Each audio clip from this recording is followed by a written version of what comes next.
This document is a court accepting my grandfather as resident of the United States of America. I was born in Tel Mosul, Iraq. Imachai came in to Tel. My father and his father, they barter with Kurds and Arabs. They used to take tea, sugar, clothing from Mosul and other things and take it to the north. From north they used to bring cheese, fruits. In Tel Cave, it was the Stone Age. We didn't have electricity, we didn't have running water, and we have only outhouses to go to. I was born in Tel Cave, where my dad and mom. Then they took me when I was 1 year to go to Baghdad. And we stayed there till we came to United States. Summers in Baghdad, they used to go to Tel Kepi as because there it's open fields, you know, and springtime, summertime, it's beautiful there. When I was 3 years old, I felt sick.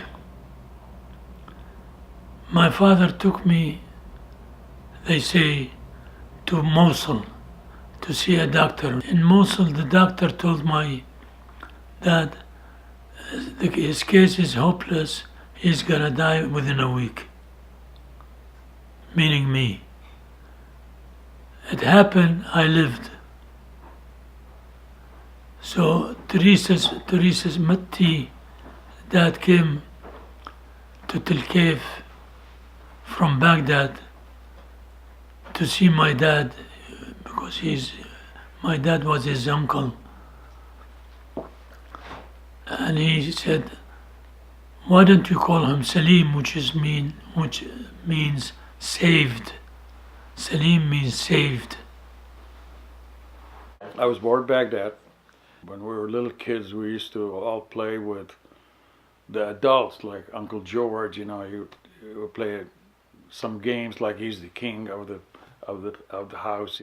Well, I grew up in Baghdad, Iraq.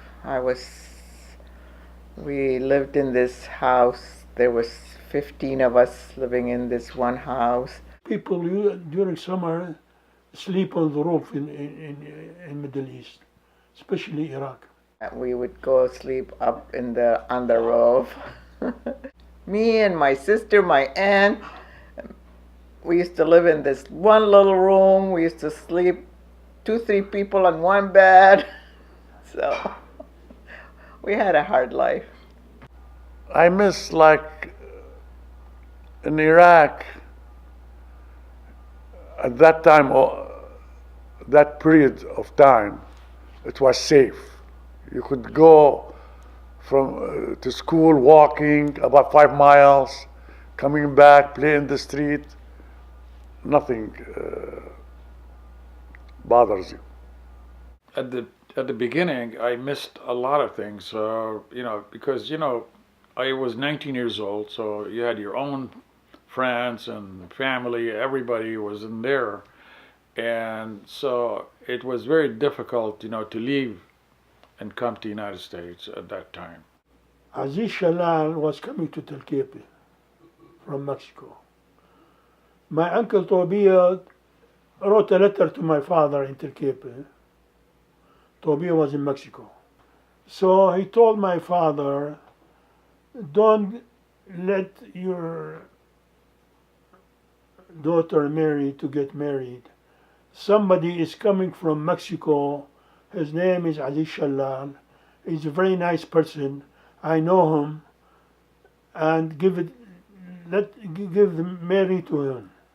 He left Iraq when he was 13 years old. He said, I'm going to America. Well, Aziz have a business in Detroit, and when I came to United States, and me and him, we open every day, and Jalal went to school. Uncle Jalal and myself and Jalila, Jalila and my dad used to open the store, and Jalal and I and John, we used to close the store. My dad was a very good man. He was a kind man, forgiving man, a jovial man. He had no anger in his bones, never. The minute we got to the store, he would always first go open a bottle of Coke and say, Bratty, kibet shato chatza Coke, zema besimale. And then we would open all these new candy, and he'd say, let's taste this candy. My father, I knew he was a very, very hard worker. I didn't see him too much because I didn't work in the stores. I know my brothers and sisters worked in the store, so they saw him every day. But I'd look forward for him to come home every night, and I'd touch his pockets the first minute he got home because I knew he had candy for me in his pockets. I remember one day we were eating watermelon and cheese and drinking chai with lukhmad raqqa, and he was teaching me how to spell words and stuff, and me and Jimmy were just sitting around him and just eating and drinking and hanging out. It's one of the few memories I have of him. He was always smiling. That's what I remember about him. Mama Mary she is the best, and she is nobody knows how to cook or bake or make a murabba like her. Nobody. Mama Mary was the most wonderful woman in the entire world. She had a lot of respect among a lot of Chaldeans because why?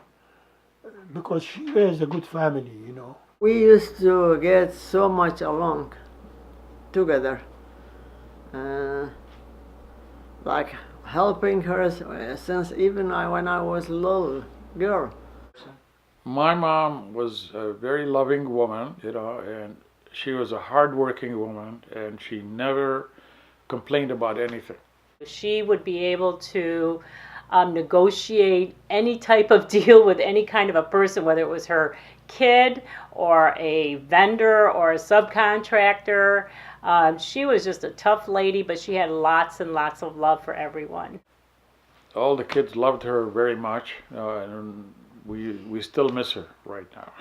She was, believe me, one of those, somebody who knew what they were doing. Never give up spirit. It was like she would be up late at night and early in the morning, and she'd be on her knees cleaning the floor. And I was like, how does she do it? Like, it was nonstop. She would tell me, buy this for yourself, you deserve it. Don't buy this, here's my credit card. Buy this for yourself. Always she wanted me to do the best for me. She gave me that part, and I don't know if she'd ever realize that. I mean, now she realizes it. She gave me that part of self-support because she took care of everybody. I mean, my father died when I was young, so she took care of all of us. I was just thinking about her last week because I used to get her all her gifts and all her dresses from Lord and Taylor, and since she passed away, I'd never been back to Lord and Taylor until last week.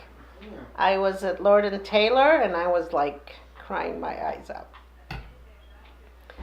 because it did bring memories of my mom.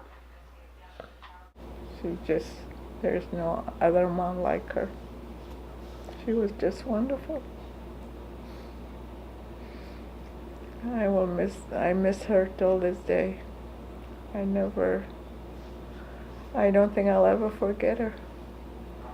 She was laying in her casket, and the funeral was over, and they were going to close the casket, and so everybody's saying their goodbyes, and my mother had given me this Kath Maryam, and so before they closed the casket, I put this on her lips, and then I put it on my lips. And as soon as that happened, I felt like an electrical shock wave or a spirit go through me. And it was very strange. And I like that memory because this thing will always remind me of her. And I've made copies of it from the same one that touched her lips and gave this electrical shock for my children and my grandchildren. I still miss her a lot.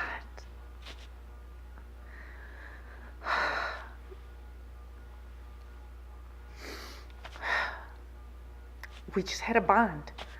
We had a bond. She was, well, I always called her a queen, our queen, Shalal's queen.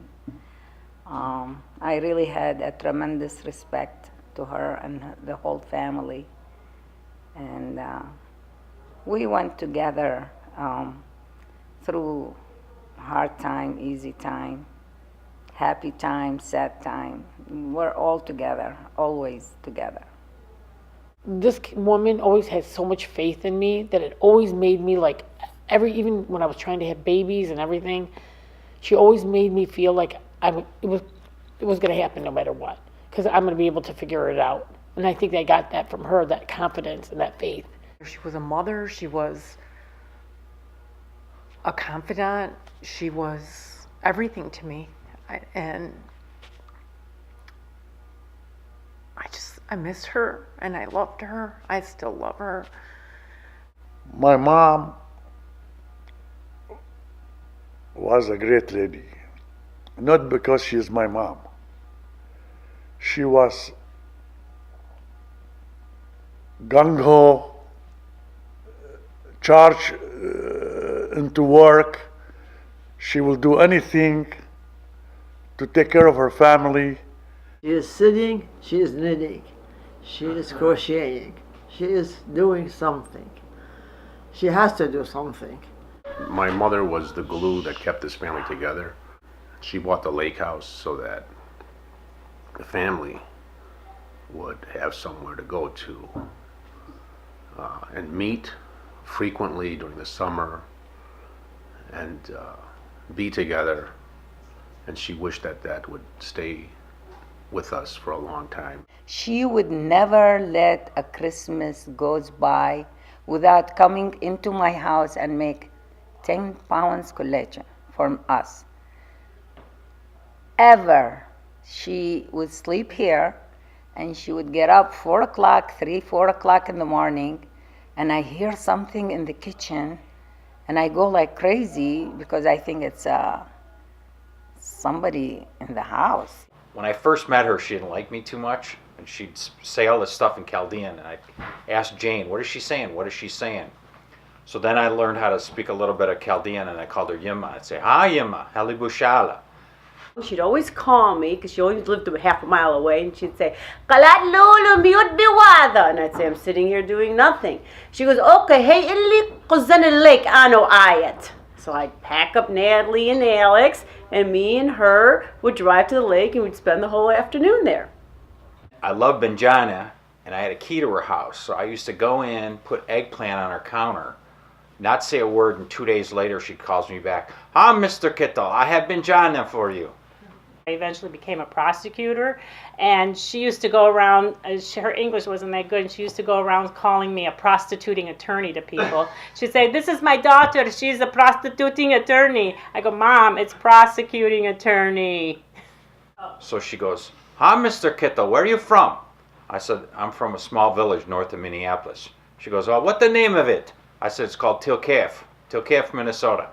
She used to laugh, and she used to make me tell that story to all her friends. We had this little comedy routine.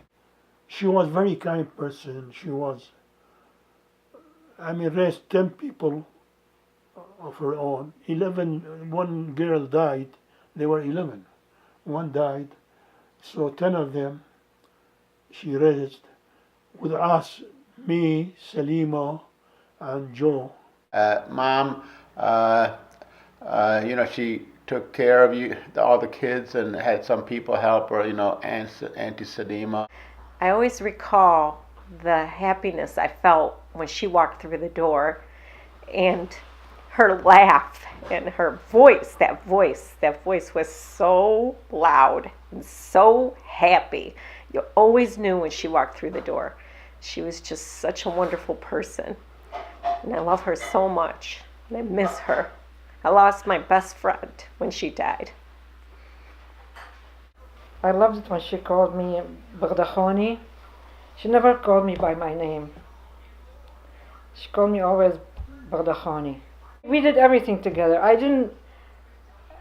And from the first day she came to the United States until she passed away, I didn't make dolma by myself. We always made dolma together. Jalila, Salima, and me were best friends before I got married. I mean, I really knew the family since I was a little girl, you know. It was like he made sense of life, what life is all about, you know. Whatever God's will is, it happens, you know. My mom said, I always said that God takes away somebody from your family and he gives you back. Okay? Not only did God give us Alex and the start of our next generation, but he gave us 15 grandkids and Auntie Sanima's kids, Auntie Sanima's grandkids. He bought all those peoples to us, and Auntie Sanima bought them to us too, because she was in heaven saying, no, give them all of these kids so we could have a big family and enjoy the holidays like we do. Auntie Sanima was by far the most fun person to hang around with. And I'm going to tell you the funniest story of my memory with Auntie Sanima was when her family and our family went to Niagara Falls. And there was 13 of us packed in a station wagon. And of course, Soham didn't make any reservations for any of the hotels. And they were all booked. There was no vacancies. And finally we ended up at the Hilton. And there was... So I tell Auntie Sanima, she's like, Quzan. I said, oh, what's our room number? And she tells me, you know, whatever, 1, 2, 3. And I go, oh, what room number do you have? And she said, I'm like, what? She goes, yeah, the only room they had left was the honeymoon suite, and your mom reserved it, and that's where we're all sleeping in the honeymoon suite. Oh, yeah, 13 of us in the honeymoon suite. Salima and her 4 kids in the round honeymoon bed. When I used to babysit for her, and I decided to tell her kids about Count Dracula and how he wants to bite their neck. And so we sat around in a circle, and I told them the story. And then I left. She took me home, and she calls me the next day saying, Khalat Barbuk, what did you tell my kids? They didn't sleep all night. They kept running in my room. They kept crying and saying Count Dracula was going to come bite their neck. She goes to me, you're the biggest barbuk I've ever seen. How did you tell my kids that? When Salima got sick, I took care of her. I used to go there every day and cook for her, do everything for her. And that gives me satisfaction that I took care of her when she was alive. And that's what matters. Auntie Salima was all about love. You know, I remember a memory. I have like a distinct memory. When I was like a little baby, she used to take care of me. And so I remember a distinct memory. She was sitting in a window, like on the like a platform in front of the window, and then she was just laying there and writing on a stenograph, big paper, and you know, I just remember the sun shining through the window, and how beautiful she was, and I must have been like 4 years old at the time, maybe 3, and that's like the most vivid memory that if I ever think of her, I think of that. We have a mutual respect. I had a mutual respect with my brother, and good relationship. He was my brother and partner too, because we were partners. Him, Jalal, Jamal, 4 of us. We respected each other. We never had a conflict. I met Nash. He came here and stayed in your grandfather and my grandma. I mean, they were in one house. They stayed with them because they knew him. I didn't know him. And they fix us together. My dad, I was very close with him. His nickname was the Candy Man. He always had candy, a bag of candy with him, and the kids would always come to him knowing that he was going to hand them some candy. He did everything for us. He was always like around, doing things. If it is in the store or if it is home. He can't sit. He was a workaholic like my mom. Those people can sit still. Either he is outside, if it is summer, or in the winter he is vacuuming, he is in the basement straightening, he is doing everything. I wish he is here now. I one day went to the track with him when I was younger, and he had a friend with him who said, "What do you want to do? Who do you want to bet on?" And one thing I remember is my dad would always just look at the paper and pick a horse. And that was his famous thing. He would always just look, and I would always trust whatever he said. So he gave me the number, and I bet on it as a kid, and I won. And that was my first prize of $200 that I won. When a member of family gets married, lady or man, that's favorite thing because we always get happy and we think the family is extending more. We think that family is getting larger and God is blessing us with good health. So we are happy together, you know. We depend on the family and closeness of the family, protection of the family, helping each other. We love each other, we understand each other, we have no problem, especially with my siblings and my uncles. We don't fight with each other, we love each other, we praise each other, and we always fight for each other. The whole entire family.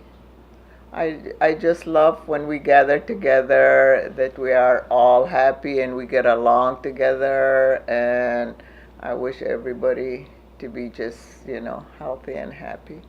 We have a great family.